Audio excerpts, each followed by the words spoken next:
Anda kembali menyaksikan Kompas Sport Pagi bersama saya, Claudia Carla.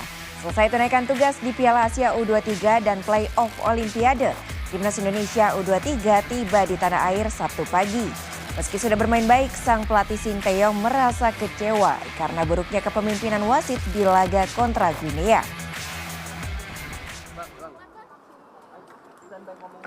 Setelah menempuh perjalanan udara dari Paris, Timnas Indonesia U23 tiba di tanah air Sabtu pagi. Hanya pemain yang berasal dari klub domestik seperti Rizky Ridho, Ramadan Sananta, Witan Sulaiman, dan Hernando Ari yang tampak dalam rombongan bersama pelatih Sinteyong.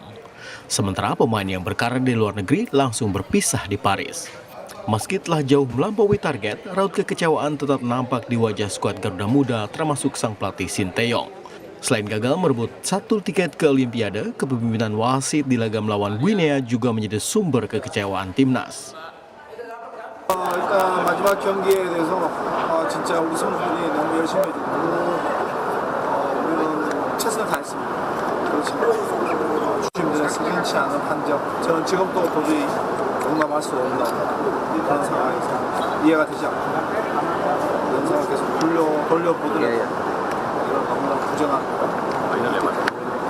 너무 많이 아쉬움 남는 경기가 보여집니다. 우리 인도네시아 팬들도 너무 아쉬워. Dengan hasil yang alhamdulillah bisa di luar ekspektasi kita semua, jadi kita semua bersyukur dan bangga tentunya bisa membawa Indonesia sampai sejauh ini, dan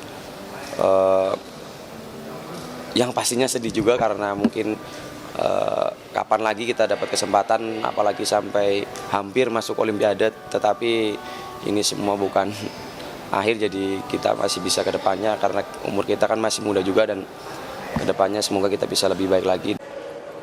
Setelah tiba di Jakarta, punggawa Garuda Muda dipersilakan kembali ke keluarga dan klub masing-masing.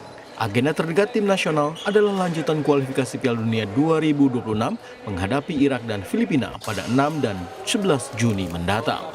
Tim Liputan Kompas TV, Tangerang, Banten.